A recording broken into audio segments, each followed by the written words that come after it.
स्मरणीय तथ्य राष्ट्रीय 19 जुलाई 2025 को संपन्न युवा आध्यात्मिक शिखर सम्मेलन 2025 का विषय रखा गया है विकसित भारत के लिए नशा मुक्त युवा। वाराणसी उत्तर प्रदेश में संपन्न इस सम्मेलन का उद्घाटन केंद्रीय युवा कार्यक्रम एवं खेल तथा श्रम एवं रोजगार मंत्री डॉक्टर मनसुख मांडविया ने किया। हाल ही में कहां पर प्रधानमंत्री नरेंद्र मोदी ने भारत की सबसे शक्तिशाली हाई परफॉर्मेंस कंप्यूटिंग एचपीसी प्रणालियों अर्का और अरुणिका को चालू किया है। आईटीएम पुणे में अर्का प्रणाली की क्षमता 11.77 पेटाफ्लॉप है और यह पहली बार देश के वैश्विक मौसम पूर्वानुमान मॉडल के क्षैतिज रिजोल्यूशन को मौजूदा 12 किलोमीटर से बढ़ाकर 6 किलोमीटर करने में मदद करेगी। नोएडा स्थित राष्ट्रीय मध्यम अवधि मौसम पूर्वानुमान केंद्र NCMRWF में स्थापित एचपीसी अरुणिका 8.24 पेटाफ्लॉप क्षमता के साथ उपलब्ध है। यह एचपीसी ब्लॉक स्तर पर मौसम पूर्वानुमान के रिजोल्यूशन को बेहतर बनाने में मददगार साबित होगी। वरिष्ठ आईपीएस अधिकारी सोनाली मिश्रा को पहली महिला महानिदेशक नियुक्त किया गया है।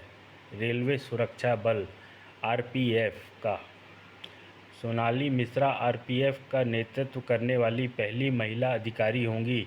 मिश्रा को जुलाई 2021 में पंजाब में भारत पाकिस्तान सीमा पर बीएसएफ इकाई का नेतृत्व करने वाली पहली महिला कमांडर के रूप में भी नियुक्त किया गया था। उल्लेखनीय है कि आरपीएफ का गठन 1957 ईस्वी में संसद के एक अधिनियम द्वारा किया गया था। इसे 20 सितंबर 1985 को संघ के एक सशस्त्र बल का दर्जा दिया गया था।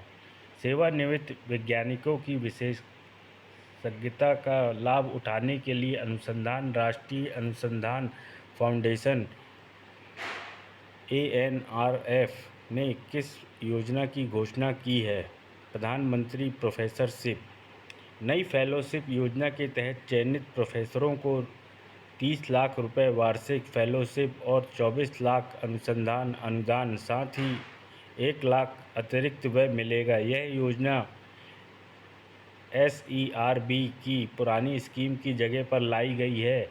SERB अब ANRF के अधीन संचालित है।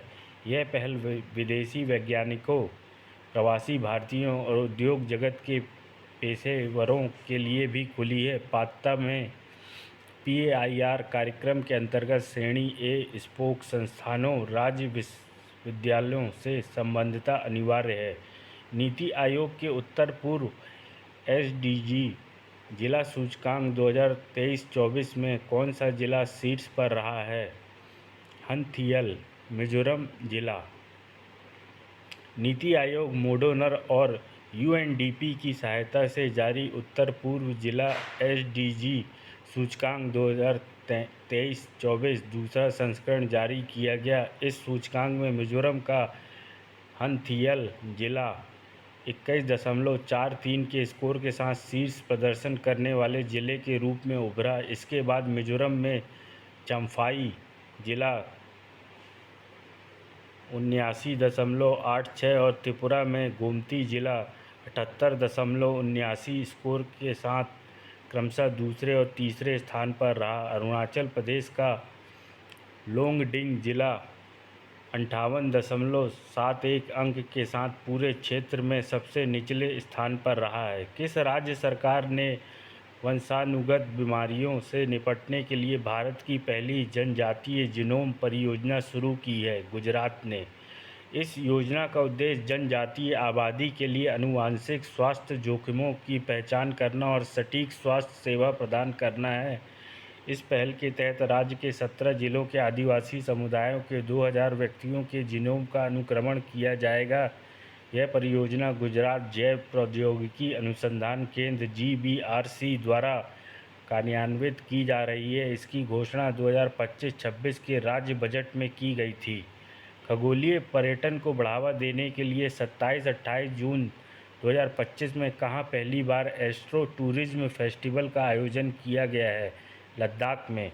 लद्दाख ने लेह में अपना पहला खगोल पर्यटन महोत्सव संपन्न किया, जिसका आयोजन पर्यटन विभाग ने भारतीय खगोल भौतिकी संस्थान के साथ साझेदारी में किया था। इस आयोजन में लद्दाख की तारों को निहारने और खगोलीय अन्वेषण की अद्वितीय क्षमता का प्रदर्शन किया गया, जो इसकी ऊंचाई, शुष्क मौसम और न्यूनतम प्रकाश प्रदूषण के कारण विज्ञान आधारित पर्यटन को बढ़ावा देने के लिए आदर्श है।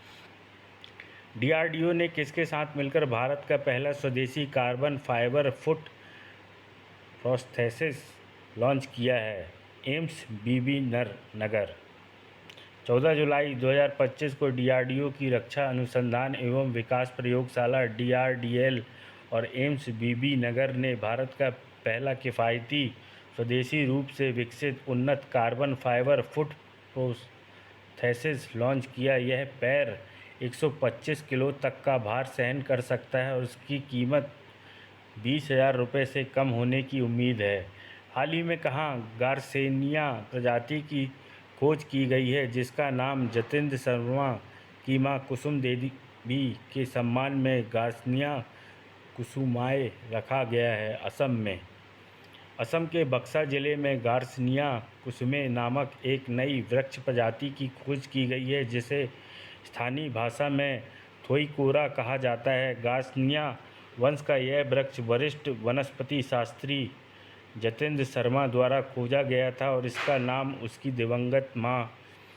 दिवंगत मां कुसुम देवी की स्मृति में रखा गया है। यह अध्ययन बार्क के हुसैन ए बरबुइया के साथ सह लिखित है और यह फेडेस रिपर्टोरियम नामक जर्नल में प्रकाशित हुआ है। हाल ही में किसे वर्ष 2025 का संयुक्त राष्ट्र जनसंख्या पुरस्कार व्यक्तिगत श्रेणी में प्रदान किया गया है? वर्षा देशपांडे को। महाराष्ट्र स्थित दलित महिला विकास मंडल की संस्थापक वर्षा देशपांडे को 2025 का संयुक्त राष्ट्र जनसंख्या पुरस्कार व्यक्तिगत श्रेणी में प्रदान किया गया है। उन्होंने पिछले 35 वर्षों में लैंगिक हिंसा, भेदभाव और महिला अधिकारों के क्षेत्र में अनुकरणीय कार्य किया है। गौरतलब है कि यह इस प्रतिष्ठित वैश्विक सम्मान का 40वां संस्करण है। अंतर्राष्ट्रीय। प्रतिवर्ष 15 जुलाई को मनाए जाने वाले विश्व युवा कौशल दिवस 2025 का विषय रखा गया है आई और डिजिटल कौशल के माध्यम से युवा सशक्तिकरण। युवाओं को रोजगार, अच्छे काम और उद्यमिता के लिए कौशल से युक्त करने के महत्व को उजागर करने के लिए संयुक्त राष्ट्र महासभा ने नवंबर 2014 में 15 जुलाई को विश्व युवा कौशल दिवस के रूप में मनाने का निर्णय लिया था। संयुक्त राष्ट्र के आंकड़ों के अनुसार लगभग 450 मिलियन युवा 10 में से 7 श्रम बाजार में सफल होने के लिए आवश्यक कौशल की कमी के कारण आर्थिक रूप से विमुख हैं। हाल ही में संयुक्त राष्ट्र महासभा ने किस दिन को अंतर्राष्ट्रीय चंद्र दिवस के रूप में मनाए जाने की घोषणा की है? 20 जुलाई को। 20 जुलाई को अंतर्राष्ट्रीय चंद्र दिवस के रूप में मनाने की घोषणा की गई है। यह उस दिन की वर्षगांठ के उपलक्ष्य में मनाया जाता है जब नासा के अपोलो 11 मिशन के तहत मानव पहली बार चंद्रमा पर उतरा था। अंतरिक्ष यात्री नील आर्मस्ट्रॉन्ग और बज़ एल्ड्रिन 20 जुलाई 1969 को चंद्रमा पर एक स्थान पर उतरे थे, जिसे उन्होंने ट्रैंक्विलिटी बेस नाम दिया था। हाल ही में यूलिया स्विरिडेंको को किस देश की प्रधानमंत्री बनाया गया है? यूक्रेन। 17 जुलाई 2025 को यूक्रेन की संसद वेरखोवना राडा ने देश के 19वें प्रधानमंत्री के रूप में यूलिया स्विरिडेंको के नामांकन को मंजूरी दी है।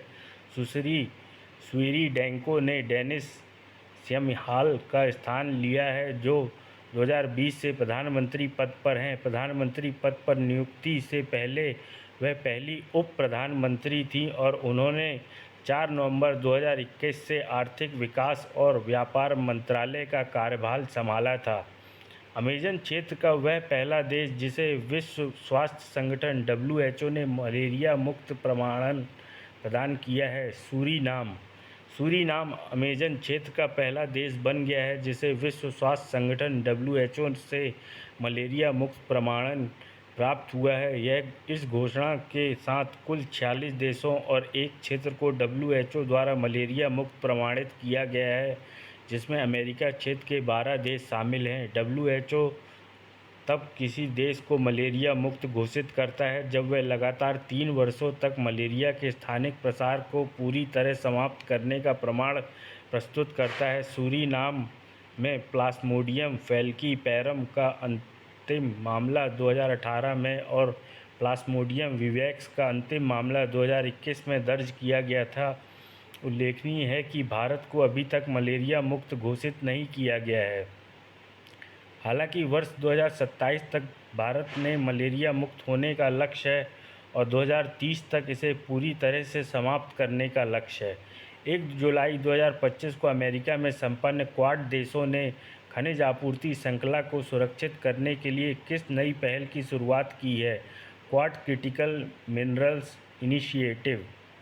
नई पहल महत्वपूर्ण खनिज आपूर्ति श्रृंखलाओं को सुरक्षित और विविधीकृत करने पर सहयोग करके आर्थिक सुरक्षा और सामूहिक लचीलापन को मजबूत करने के लिए क्वाड साझेदारी का एक महत्वाकांक्षी विस्तार है। क्वाड विदेश मंत्रियों की बैठक में भारत के विदेश मंत्री एस जयशंकर, अमेरिका विदेश मंत्री मार्को रूबियो, ऑस्ट्रेलिया की विदेश मंत्री पेनी वोंग और जापान के विदेश मंत्री ताकेशी इवावा ने हिस्सा लिया। 23 जून 13 से जुलाई 2025 के बीच संपन्न विंबलडन टेनिस 2025 का पुरुष और महिला एकल खिताब किसने जीता है? क्रमशः यानिक सिनर और इगा स्वियाटेक। विंबलडन 2025 में यानिक सिनर ने खिताबी मुकाबले में कार्लोस अल्काराज को हराकर पुरुष एकल खिताब जीता। यानिक सिनर विंबलडन खिताब जीतने वाले पहले इतालवी खिलाड़ी हैं। विंबलडन 2025 का महिला एकल खिताब इगा स्वियाटेक ने जीता। स्वियाटेक ने अमांडा अनिसिमोवा को 6-0, 6-0 से हराकर एक भी गेम गंवाए बिना ऐतिहासिक पहला विंबलडन खिताब जीता। किस देश ने अमेरिका को 2-1 से हराकर रिकॉर्ड 10वां गोल्ड कप खिताब जीता है? मैक्सिको ने अमेरिका को 2-1 से हराकर रिकॉर्ड 10वां गोल्ड कप खिताब जीता है। यह मैच ह्यूस्टन, टेक्सास के एनआरजी स्टेडियम में खेला गया था। मैक्सिको ने लगातार दूसरी बार यह खिताब जीता है। मैक्सिको ने गोल्ड कप की पूर्ववर्ती कॉनकाकेफ नेशंस चैंपियनशिप भी 3 बार जीती है। हाल ही में कौन सा देश अंतर्राष्ट्रीय आपराधिक न्यायालय की स्थापना करने वाली रोम संविधि रोम स्टैच्यू का 125वां पक्षकार राष्ट्र बन गया है? यूक्रेन। दी हेग, नीदरलैंड स्थित अंतर्राष्ट्रीय आपराधिक न्यायालय पहला स्थायी अंतर्राष्ट्रीय न्यायालय है जो ऐसे व्यक्तियों की जांच और अभियोजन करता है जिस पर गंभीर अंतर्राष्ट्रीय अपराधों में शामिल होने का आरोप लगा होता है। यह निम्नलिखित मामलों जैसे नरसंहार, जीनोसाइड, युद्ध अपराध, वार क्राइम्स, मानवता के विरुद्ध अपराध, क्राइम्स अगेंस्ट ह्यूमैनिटी और आक्रमण का अपराध, क्राइम ऑफ एग्रेशन में अभियोजन चलाता है। इसकी स्थापना रोम संविधि रोम स्टैट्यूट के तहत हुई थी जिसे वर्ष 1998 में अपनाया गया और वर्ष 2002 में लागू किया गया। भारत अब तक रोम संविधि का पक्षकार देश नहीं है। हाल ही में फ्रांस ने किसे अधिक स्वायत्तता देने के लिए एक समझौते की घोषणा की है? न्यू कैलेडोनिया को। फ्रांस ने न्यू कैलेडोनिया को अधिक स्वायत्तता देने के लिए एक समझौते की घोषणा की है। इस समझौते के अनुसार न्यू कैलेडोनिया को ए स्टेट ऑफ न्यू कैलेडोनिया का दर्जा मिलेगा जो फ्रांसीसी गणराज्य के भीतर एक अर्ध-स्वायत्त प्रशांत क्षेत्र होगा। इससे इस क्षेत्र को अधिक स्वायत्तता मिलेगी लेकिन पूर्ण स्वायत्तता नहीं रहेगी। न्यू कैलेडोनिया प्रशांत महासागर में एक फ्रांसीसी ओवरसीज क्षेत्र है उल्लेखनीय है कि 1853 में फ्रांस ने इस द्वीप को अपने अधीन कर लिया था।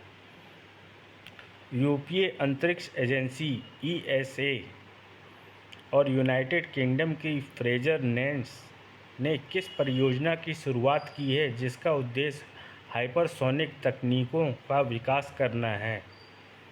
इनविक्टस। यह पूरी तरह से दोबारा उपयोग किए जाने वाला एक्सपेरिमेंटल एरोस्पेस यान है। यह मैक 5 ध्वनि की गति से 5 गुना की गति से उड़ान भर सकता है। यह ऐसा के general support technology programme (GSTP) और टेक्नोलॉजी डेवलपमेंट एलिमेंट (टीडीई) द्वारा वित्त पोषित है। इस परियोजना का उद्देश्य हाइड्रोजन ईंधन आधारित प्री कूल्ड एयर ब्रीथिंग प्रणोदन प्रणाली की उपयुक्तता सिद्ध करना है जो पुनः उपयोग वाले यानों में क्षैतिज हॉरिजॉन्टल टेक ओवर और हाइपरसोनिक उड़ान के लिए उपयुक्त हों।